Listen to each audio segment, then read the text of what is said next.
hello. Hello, everybody. How are you? I'm How are you, Michelle? fabulous today. Okay, I like it. Right on. Yeah, it's a good day. It's a good day. Right on. Well, thank you, everyone, for joining us for another episode of Moment of Presence. Michelle, why don't you introduce yourself? I am Michelle with Moksha Grace Coaching, and I am a emotional liberation coach, meaning I help you understand the emotions that you're feeling, where they're coming from, who is speaking inside which side of the shoulder kind of thing, and learn how to take control over those emotions so that the emotions aren't controlling your life and your narrative, which part of what we're going to talk about today, so that you are in control of your responses to life and situations that come up. Love it. And I am Krista Brown of Wicked Wisdom Consulting. I am an operations consultant and fractional COO. Basically, like Swiss Army knife for businesses, helping business owners get their shit in order, get all their back end technology and systems, etc., in line. That way they can focus on doing the stuff that they enjoy. And today we're talking about 5 ways to manage overwhelm. Yes, which Let's is take a pause real quick. If you know someone that's really overwhelmed, tag them in this, send this to them, let them know to watch. Because we're going to cover a couple of real easy 5 steps that you can do to manage your overwhelm. yeah, and yeah, make sure that you like, subscribe, yeah, do all that good stuff. Definitely join the email list too, because we are probably going to be, we are going to be sending out these 5 ways to manage overwhelm so that you have something to actually follow. Because I find it very helpful when I have something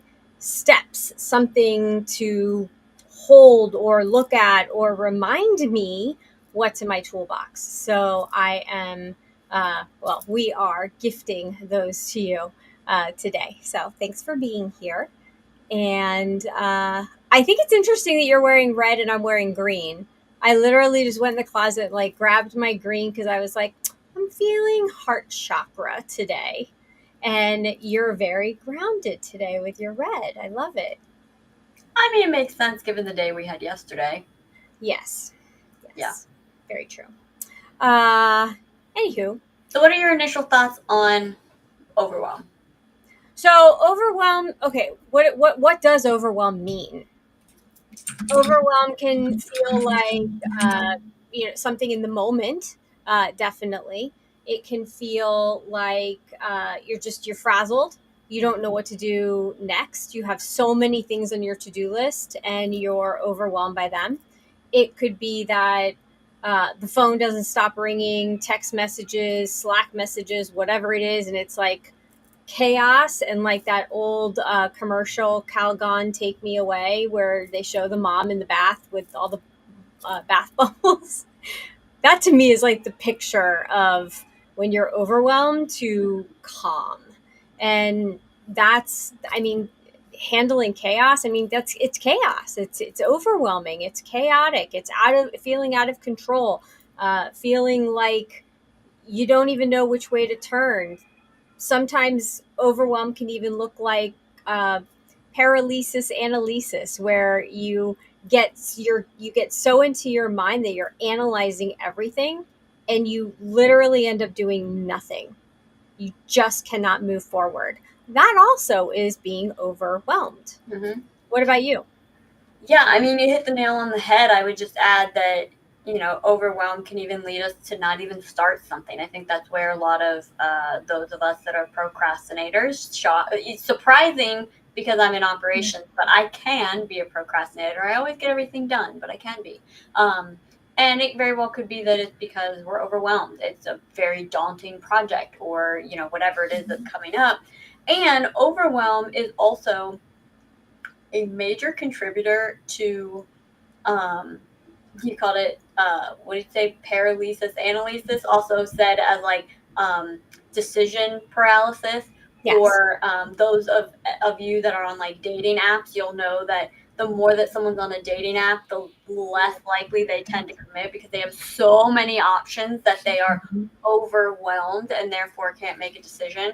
And not just on dating apps, that goes with everything. That goes on, maybe you're looking for a secondhand piece of furniture and there's so many options on Right.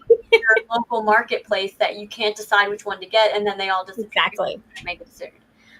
So I think there's a lot of ways that overwhelm can really wreak havoc on our life, and not necessarily in the obvious ways of someone being overwhelmed and shutting down, but even just in delaying decisions, preventing decisions, that could lead us even to really great options. You could be overwhelmed by multiple job offers, and you're Yeah. so overwhelmed and excited that you forget to take an action, and now you've lost all those options. So I think Right. there's a lot of real sneaky ways that overwhelm can really cause some headache in our lives.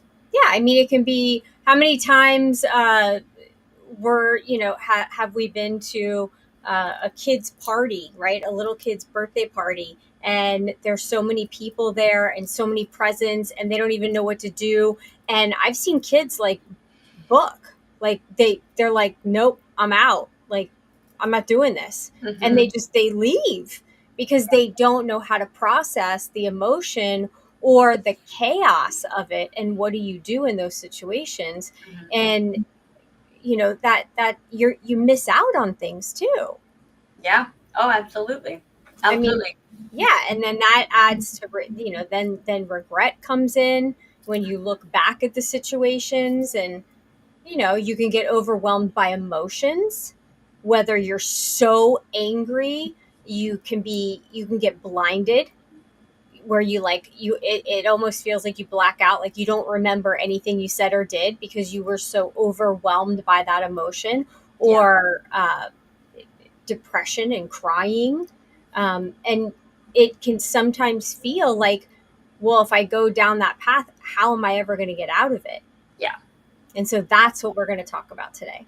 And let's just dive right in because we've got five of them. And with the way that we talk, I feel like we're going to run over time. So let's just dive right in with number one, which is do a mind dump, Yeah.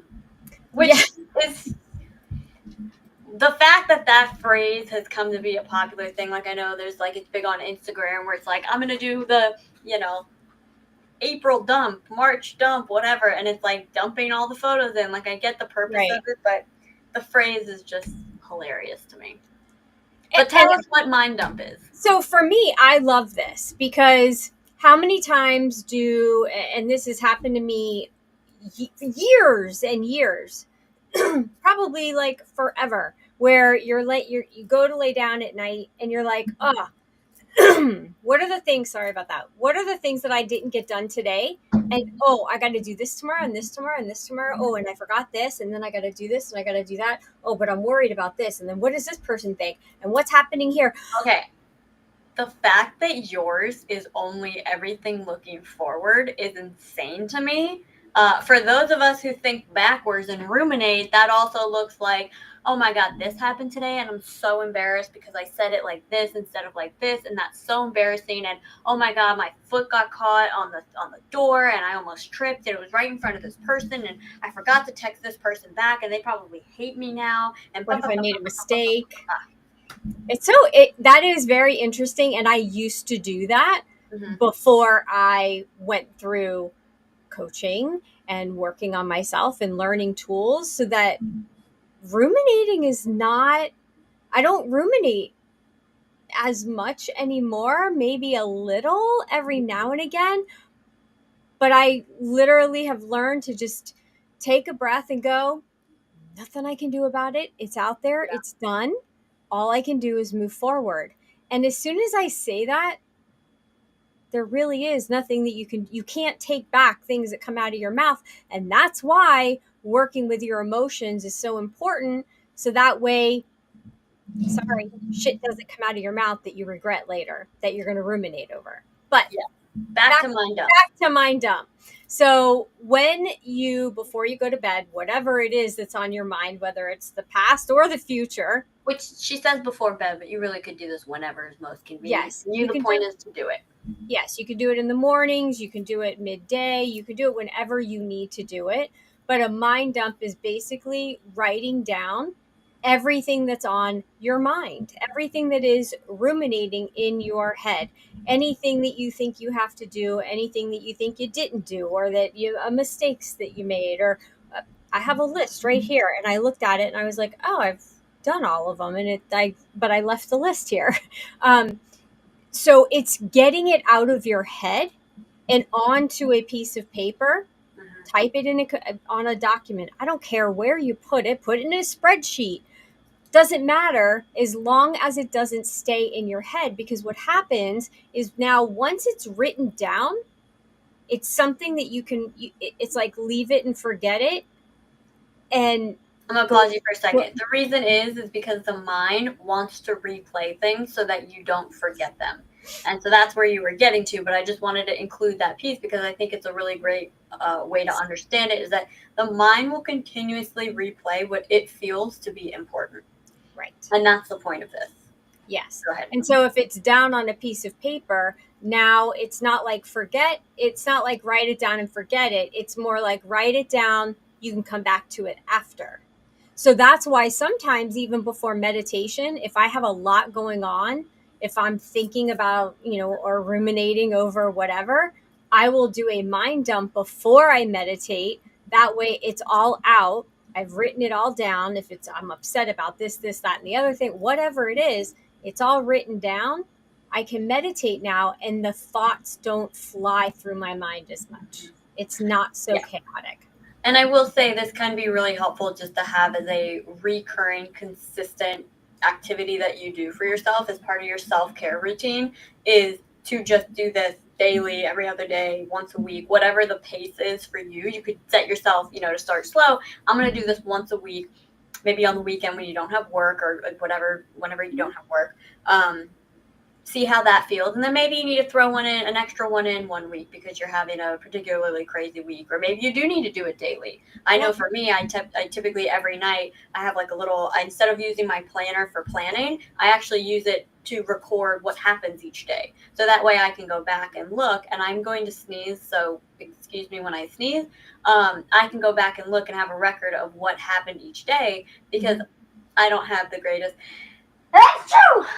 Bless you. Wow, that was like a classic sneeze too, wasn't it? I even did Yeah. pull It's like a perfect sneeze. um, that was hilarious. But so this can look like a lot of different things to different people. This could look like making a list, like you said. This could look like journaling in a typical like Mhm. diary or journal format. It could look like documenting in a planner. It could Yep. even look like, which is an activity that you and I both love, which is you literally set a timer for 3, 5, 10, however long you want, um, Right. and you literally just write. And it's Yeah. awesome when you're not even sure what to write and you just let yourself go with it because I promise you, stuff will come out. Like I've done it before where I'm like, I feel like I need to do this. I don't really have anything to say, but I'm just going to do it anyway. And I'll just start out and literally Mhm. write down like, I'm writing, I'm writing, I'm writing, I'm writing. And then somehow, some way, those are usually the times where I end up like with 5 pages Yeah. because somehow it turned into a whole thing. And for extra credit, I'm reading this new book, and one of the things that she mentioned today was before you start writing, if Hmm. there is something that's on your mind and you want an answer, you're looking for an answer, it's something that's bothering you, ask your higher self to give you an answer. And as you start doing your mind dump, just kind of allow the pen to almost start writing Yeah. itself by itself. And so you're just writing, don't concentrate on what you're writing, just write. Hmm. And after you've asked for help and guidance, you'll notice that as I'm writing this, nothing's coming to me, but whatever, I'm here, I'm writing. And then all of a sudden, you write this like little bit of a dissertation of an answer for yourself. Hmm. And you read it back and you're like, did I do Yeah. that? Did I? And I will say too, if you're at the point of overwhelm where you just want to like shout a bunch of expletives, you can write those down too and Yeah. just write down your expletives. And honestly, it's even better if you just, as you're writing them, visualize yourself saying them, your body's probably not going to know the difference, and you're still going to feel that same Yeah. level of relief. Yeah, absolutely. Absolutely. Anything else on mind dump, or should we get to number 2? I think we can go to number 2. All right. Number 2 is a classic. You've heard us say it a lot. Get outside, ground, and breathe. Yeah. And here's the thing. Yeah. Is the best option to be barefoot on the ground, like whether that's grass or dirt at the beach? Yes. But you could do this from a desk. Yeah. You could do it from your couch, really. Because at the end of the day, it's all about visualization and the movement of the energy. There's that. There's also, you can go to, not that we have any affiliation with them, but you can go to earthing.com and you can get one of those pads that you put under your desk, and you can plug it into an outlet where the ground is, and you literally stand on it and you can be grounding at the same time. I have these cool little booties, which funny enough, I happen to be wearing today, that allow me to walk around outside with shoes on, but they're all made with all natural leather, so I'm grounding at the same time and I'm not barefoot. But grounding and touching a tree, take a second to touch a tree, say hi to a plant. Even something just taking a single breath is really so underrated of an intentional breath. We breathe every second. Yeah. But an intentional releasing breath, which, why don't we do moment of presence real quick? I was just going to say, moment of presence, this is the perfect opportunity. So as we take our deep breath in, bring up anything that's like overwhelming you, the thoughts, any of the feelings, just bring them up. We're going to hold on to them and feel them and let them come up. And then we're just going to like exhale them out, because that's the part that a lot of people just kind of forget about. They just like breathe, and it's like, no, you have to be intentional. Like, I am releasing this. Like, I feel anger and regret over this, and I am going to let it go. And you let it out and you let it go. You don't need to hold on to things so tightly. What happens when you hold on to something so tight? If it's fragile enough, it's going to break and crumble. And if it's strong enough, you're going to hurt yourself. Yeah. So let it go. So big deep breath in. Anything else that's left in there, let it kind of move around, and then just let it go. Sometimes, like, how many times have we done this together, right? We're like, shake it out. Literally wipe it off. Like, there are so many underrated, just quick and easy energetic tools. Maybe we have an episode just about those. Yeah. You can add into this. We've talked a lot about the elements, but if you're feeling like a shower is going to help you like wash the day away, like that's part of grounding. Like you're letting it go. You're letting it just go right down the drain. The water's running over you, and just imagine it all being gone. You're releasing it. So important. And there, to your point, there's a lot of ways. Yes, the word is ground, and so we instantly think of get outside and ground, but there are so many variations to what grounding looks like. And it's not like a woo-woo thing. Like, this is I think it's proven in science now, the benefits of grounding. But the entire point of grounding is just to have that energy that's in your body, that's around you, that you're picking up on, be grounded into the earth. So that could look like, yes, taking a shower. It could look like standing in the grass outside or the dirt outside. It could look like something I've done before is imagine a white like sheet of paper that literally starts at the top of your head and moves down your body and pulls everything that does not serve you with it, and then it goes into the earth and grounds into the earth. So there's a lot of variations of what this can look like. Because part of this is that when you're overwhelmed, whether it's fear, anger, excitement, whatever it is, there's that fight or flight mode that you get into. And so your body is physically overwhelmed as well, your nervous system. And so Mm-hmm. you need to bring yourself into some calmness. And I mean, literally, pick up a bell, ring a bell, and just hear the frequency. Put on some music and just sit in it for a moment. It doesn't have to take long. Do a 10-second dance off, whatever it is you need, but just take that time. And then everything after that is going to be different because you've now shifted the energy around you. Yeah. Yeah. I like it. Anything else on grounding? Um, no, I think that that's good. We're, just release the stress hormones. And that's what this is all about. All of these techniques will help you release those stress hormones. Absolutely. And just, yeah, add in what you need. So All let's right. go. Number 3. We touched on this slightly, but make a list. This is a Now, different list. this is a different list. How so? To me, this list is, uh, Warren Buffett talks about it as far as like, Stocks it, and bonds. yeah, in investing. But I'm gonna say 80-20 rule of 80% of what you want to do is probably not going to get done unless you're like a high achiever, which is fine. But let's get you out of overwhelm to get you to that high achieving part.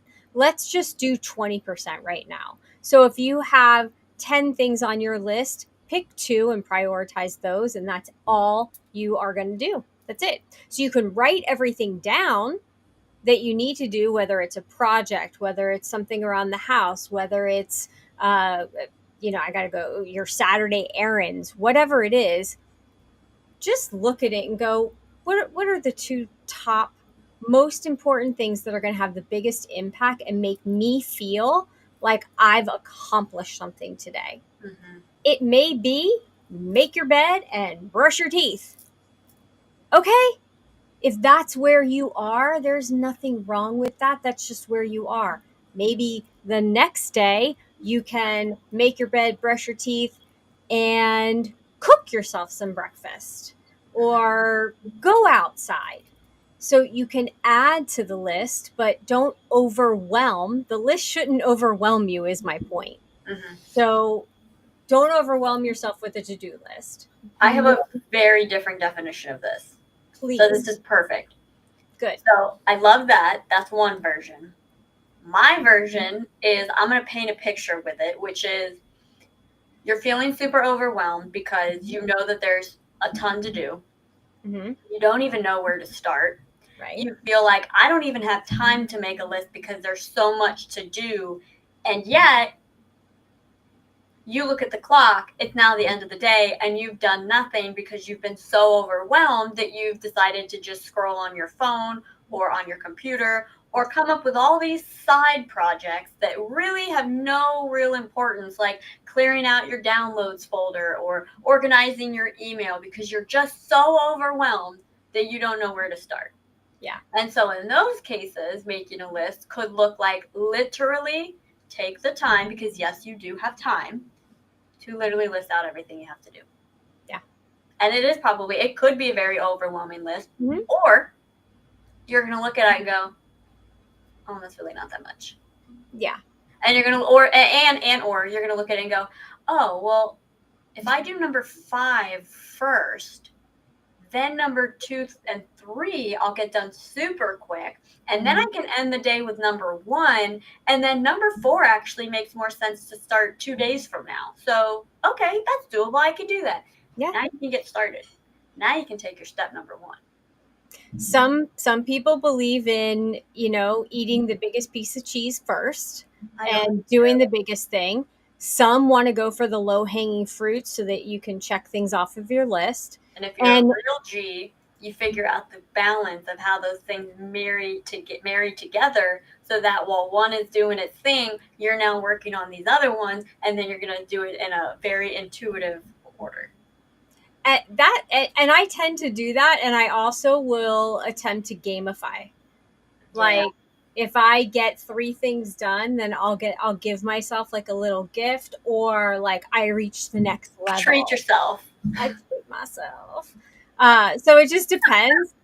But for those that, I talk to a lot of people that, they're ADHD, they're trying to manage their overwhelm.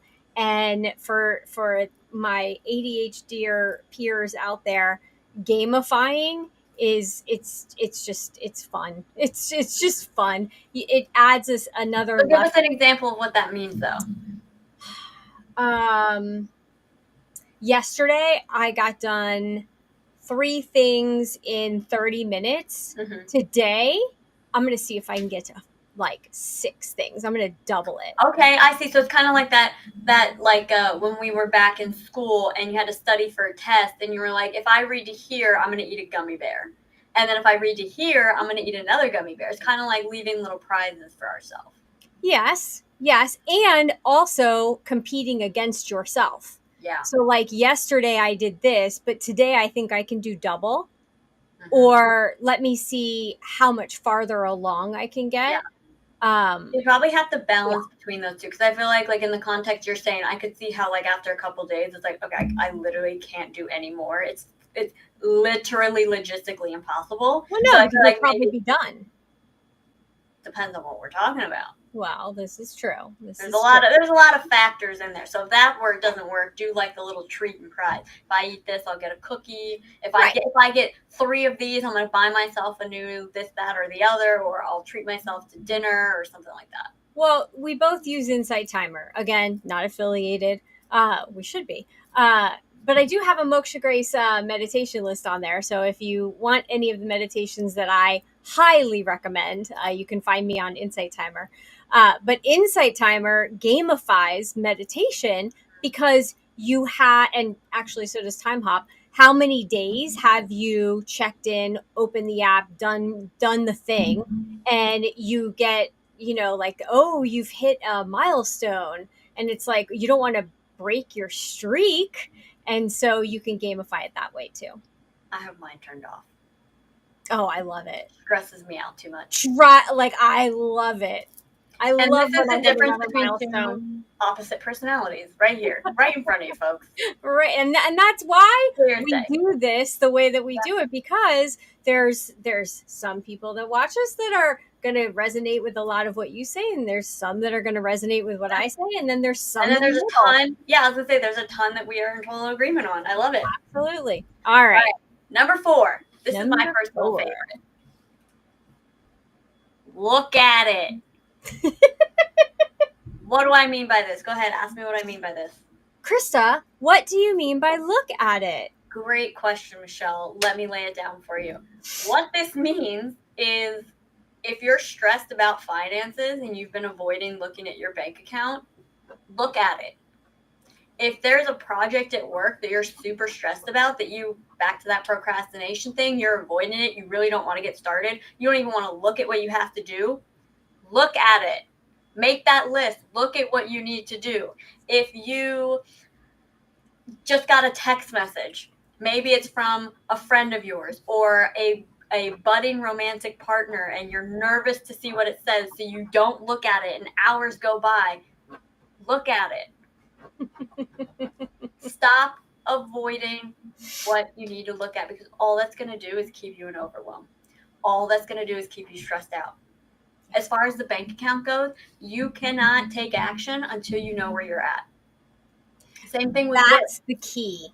That's absolutely the key. Same thing with work. If you don't look at that and you leave it till the last minute, you know what's going to happen?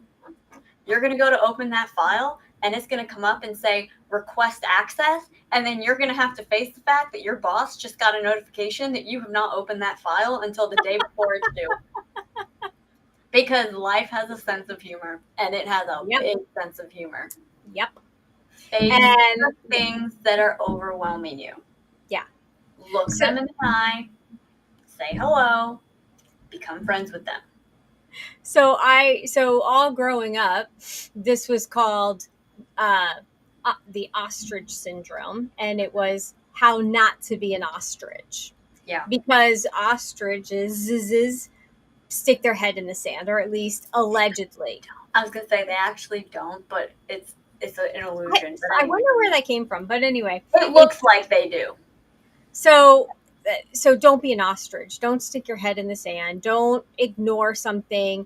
Um, and again, I'm going to say ADHDers, I know we like deadlines. We work really well under a tough deadline. And that's why we procrastinate, because we think we have all this time.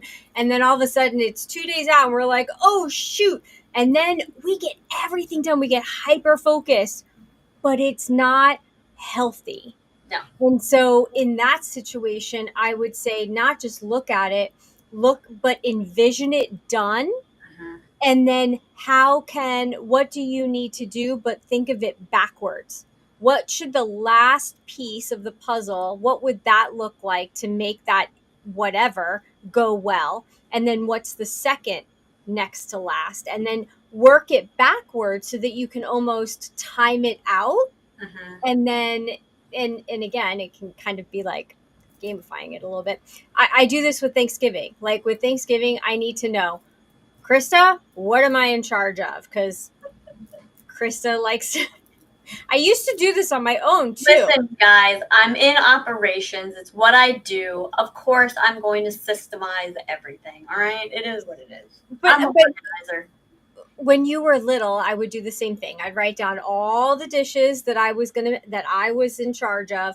That's where I learned it from. I don't know why you're breaking my chops about it. And then okay, so what has to happen first? What has to go in the oven at what time? And then when that comes out, how long is this take?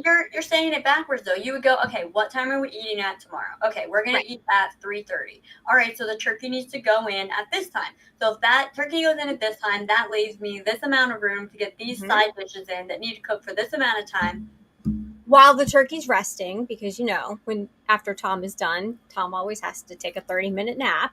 But and then there are things that you can do a couple days prior to that to prepare, so it's easier. You don't have to make the cranberry sauce on the day of Thanksgiving. You can make it 3 days ahead. It's actually better when it sits together. 3 days is a little bit long. I'd give it on maybe one. All right, 2 days, whatever. But that's a huge project that we all can relate to, right? Yeah. You can do this with anything at work, with school, with reports, with a degree, whatever it is that you're working on. Your bank account. And envision it. What do I want my bank account to look like a year from now or 6 months from now? But guess what? In order to do that, what do you need to do? You have to look at your bank account now. You gotta look to determine what is it now. If you're stressing out, I don't know how I'm going to pay my bill. Look at your bank account. Mm-hmm. Okay, you're short by how much? Because otherwise, you're going, oh, I'm going to have all of these things. Maybe it's one thing that comes back. Right. Which, listen, still not great, but at least you're not panicking over 5 bounce things, which, I mean, obviously that's a very stressful situation. But the only way that you can get yourself out of it is to know where you are. And the only way to know where you are is to look at it. Yep. And it's easier said than done. Believe me, we've been there. Mm-hmm. But you have to work yourself to the place where you can do that. I remember the days that would be the worst for me, that I was like, I can't. I don't want to look at my bank account. I don't want to think about it. Nope. Those are the days I forced myself to push the button, put the password in, and look. And you know what? It was never as bad as you thought, right? It was never as bad as I thought. And then I could release all of that. Mm-hmm. I didn't have to carry it around dreading looking. I could just look. Because here's what's going to happen. Changed everything. You look at it, not quite as bad as you thought, even if it is. Not as bad as you thought. And you go, okay, what can I do about this? Mm-hmm. And then you go into step 3 and make a list. Oh. And then after you make your list, you go into step number 2 and you go outside and ground. And then after you go outside and ground, go ahead and do a quick little mind dump, get all those last minute scaries out of the way, and then finish it off with step number 5, which is get a new perspective. Mm-hmm. or take action. I mean, if you're ready to take action, take action. But Yeah. if you find after all of those steps, or you don't even know in what order to do those steps, or the steps are even overwhelming to you, then getting a new perspective is huge. Yeah. And a couple things that you can try on your own for new perspective is one, write everything down that you think sucks in your life. Write it down. Make a list. Write it down. This sucks. I don't care. Write it all down. And then look at it and go, is that really true? Is it really true? And write a contradicting statement next to it of what is actually true. Mhm. My life sucks. Does it really? Does it really? Or is it this part of your whole life? And what is it about that one little thing? What And about then even focus on the bigger part. with that list, going down the list and going, find a positive for that thing. So Well, yeah. one that's really usually the thing that gets people all turned around is, I just lost my job. What's the one positive thing you can see about that? Well, I was able to go to my daughter's recital, where normally I'd have to work through Yeah. it. Or what's happened to us before is, I left a position years ago and I had a ton of free time, and it actually allowed me to provide some caregiving to a family member that I otherwise wouldn't have been able to do if I had been in the same position. Right. That's a positive of a Right. negative situation. So, little variation on that. My doctor's appointment got canceled or rescheduled. Oh, but then this thing happened and I was able to be there. And if it hadn't have happened that way in that order, I would have missed out.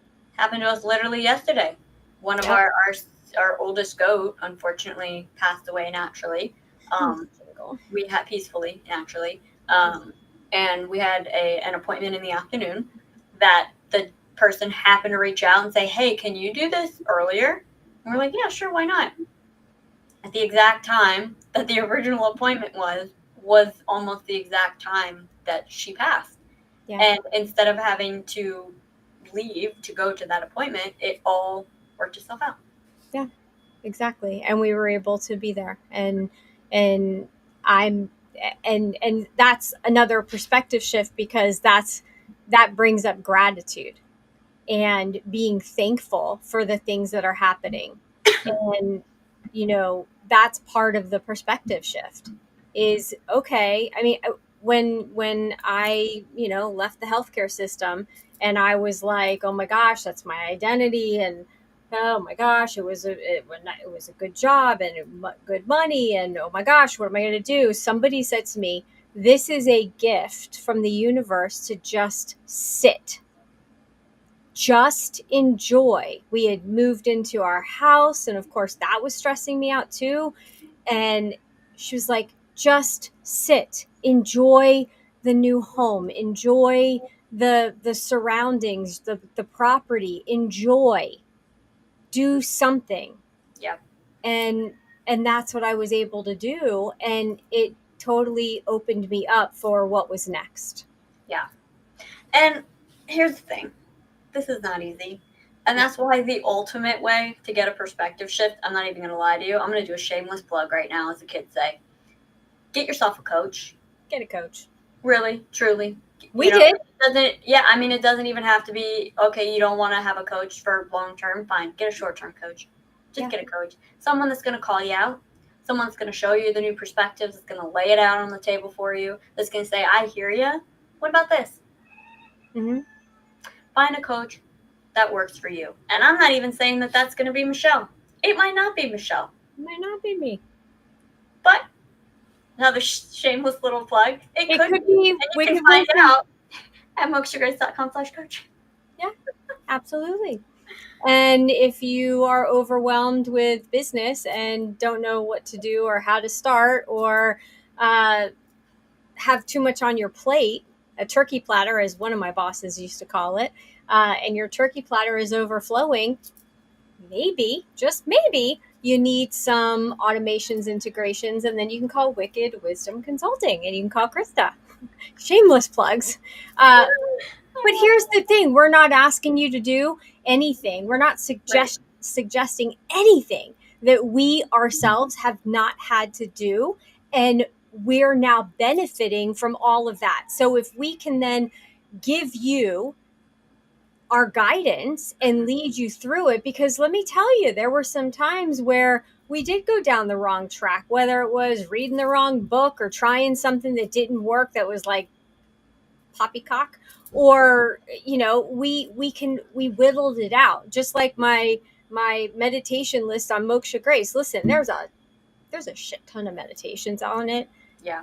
I've picked some of the best ones, but I've had to go through a lot of meditations over 6 years to find this amazing list that happens to go along with the coaching that I provide. But it's a great way to help you work through some of the situations. Yeah. And I want to circle back to something you just said, which was um, maybe at some point you went down like a wrong path because of a book you read or a video you read or something like that. Because I want to just touch on that for a second, because it's so incredibly true. And it makes me think of when I was a kid. I was very big into Animal Planet, Discovery Channel, Travel Channel, all of those things. I mean, I still am. I just don't watch them as much anymore. And I remember watching an episode of, I don't even remember which show it was, but it was about these people on the mountain, and they all disappeared, and there was radiation traces, and it was all about aliens. And I was like, oh my God, the aliens did it. The aliens did it. Mm-hmm. And then a few months or years later, I saw this awesome documentary. It was about this people in this mountain who disappeared, and there were traces of radiation, and it was a Yeti / Bigfoot. And oh my gosh, it was the Yeti / Bigfoot. It was just obvious. Based on the evidence presented, it was Yeti / Bigfoot. And then a few months, years later, I saw this awesome documentary about these people on this mountain that disappeared, and there was these traces of radiation, and it was the government. And the government did it, and it was a secret operation, and based on the evidence, it was so clearly the government. What am I getting at here? Different You can perspectives. prove anything to be true depending Yeah. on what evidence you're finding for yourself. Yeah. You can convince yourself any route will work because it sounds really good. But what you have to do is, yeah, a lot of times you do have to kind of go through those motions and try it out and see what works for you. Keep what sticks, let go of what doesn't. But the point is that there's so many different perspectives. There's so many different ways of doing things. But you have to take action. You have to start somewhere. You have to do something. And just because it's a book that maybe didn't work for me doesn't mean that it's a book that isn't going to work for you. And that's the other part, is it everything is an experience, and the experience is brought along with you, and it may not be your desired approach, but you learned it or you read it for a reason, and now you can utilize that for something else, like Krista's experience with the mountains and all all three documentaries. Where was I with you watching all of these strange documentaries? But It was probably, Discovery probably Channel. watching it with you, Educational. probably watching it with you, but reading a book. But what did it set you up for, especially in the last few years? How to discern with perspectives, and taking, there's what, 20 sides to every story. I don't even believe in two sides to every story. There's like 20 sides to every story. When you can use discernment and pick out the facts, you can get to some part of the truth. There's truth in everything. You just have to find it. Somebody posted this long post last night about like all these things, and all the comments were like, this is great, this is wonderful, see, this is what we wanted, blah blah blah. And then this one person was like, this is horrible, this is ridiculous. And I'm just like, and I had to go back and read the list, and I was like, what about any of this is bad? And so it's all about perspective. It's all about perspective. Yeah. And flipping the switch, it has to start with mindset. And Yeah. so if your emotions are not in check, and your lower level emotions, the you're coming from a place of shame, blame, doubt, guilt, that Fear. fear, it's going anger, that's going to impact the perspective that you're having on the world, projects that you have to do, anything, your whole life, relationships. But if you're coming from a good space, mindset wise, then you can look at something and go, oh, okay, I got this. I've done it before. I got this. There's a reason that there's a phrase that the world is as you see it. The world is as you choose to see things. I can and it goes right back to what I was saying with the perspective. I could choose. I could convince myself that the world is a terrible place Yeah. because I'm specifically looking for those terrible things. I could convince myself the world's a beautiful place because I'm looking for those beautiful things. But it's so much about perspective, and that's why again I'm just going to throw that link up there. You have both one-on-one and group coaching. Mm-hmm. These 5 steps get you started, but for lasting improvement and lasting ways to get yourself out of overwhelm, you've got to deal with those emotional components that are ultimately leading to those perspectives that are keeping you in overwhelm, those perspectives that are keeping you in shame, blame, guilt, fear, all Yeah. of those. All of it. And the only way to do that is to really start taking a look, which, truth be told, yeah, you could do it yourself, but from personal experience, it's a lot harder. And it It takes takes a a lot lot longer. longer. Mm-hmm. Yeah. And there's also accountability that goes with it, Yeah. because when I, set my clients up with their path or whatever it is that we're going to accomplish together, if they're not pulling their weight, if they're not doing what they've said, Mhm. I'm going to but I'm going to lovingly call them out Right. and be like, do you want change or not, and what's holding you back? And most of the time it's the fear that you're trying to knock the wall down, but it's preventing you from knocking the wall down. So then how do you get over it? Mhm. And sometimes we can't get over a wall by ourselves. We can't knock it down by ourselves. And that's why we have coaches. Coaches move you forward. If you need assistance with something bigger, then that's when you go to a therapist or a psychiatrist or, something like that. That's fine. That's good. And actually, coaches and therapy actually work really well together, because you're doing the past on one hand, but with the coach, you're going, okay, cool, that happened to you. Now let's move forward. We know that this happened. All right, but let's move forward. Let's Mhm. get you free. Let's clear up that space in your mind and your heart, and let's move forward. Yeah. So important. So important. Do you have any final thoughts on 5 ways to manage overwhelm? Pick one. Don't get overwhelmed by this list. Just pick one. Pick one and try it, and then put it in the comments of what you tried. What was your experience? If you get to the point where you try one a day, if you do one a week, post which one was your favorite, Yeah. or which one maybe you've tried before. We're going to be sending this out to everybody on the email list. So if you are not on the email list yet, please get on the email list, because that will be the only way to get the freebies that we send out every now and again.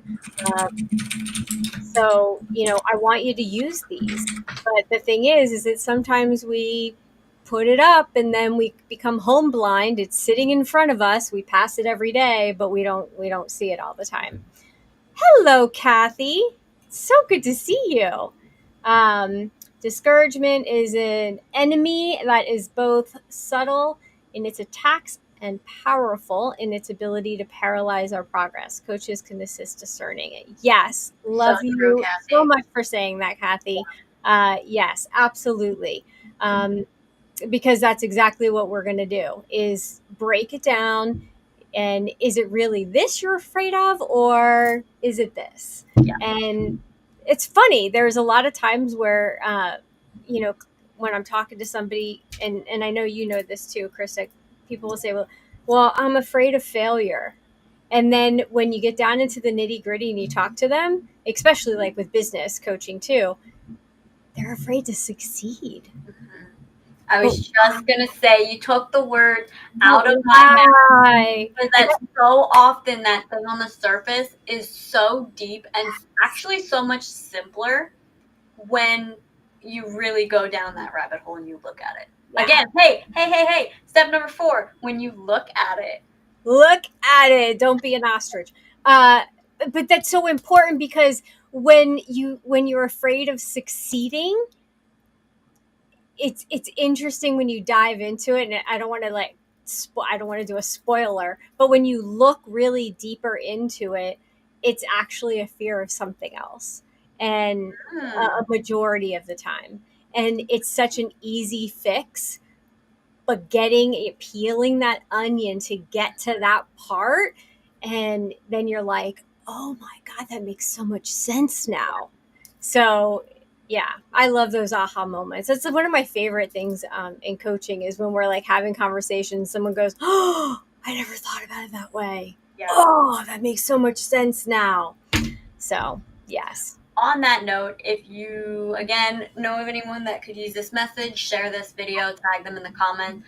As Michelle said in the beginning, like, follow, subscribe. That way you can know when we have these calls, and also it'll show up in your feed that we are live. And we will see you next week. Michelle, you want to have any outro Yeah. words? Thank you for joining us. Thank you, Kathy, for putting up the comment. And we always look back at our comments. So even if you're watching this, you know, 2 days from now, 5 days from now, comment. We're always watching and listening. And I don't mean that in a creepy way. I was gonna say, it sounds But like you're talking about Santa Claus right now. no. But every day when you wake up, you get to make a choice, and you can have a good day, you can have a bad day, you can be in love, you can decide not to be in love, you can decide that rain is good or rain is bad, the sun is shining but it's too bright, whatever. It's your choice on how you want to look at things.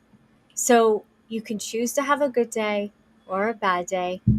Choose wisely, my friends. And on that note,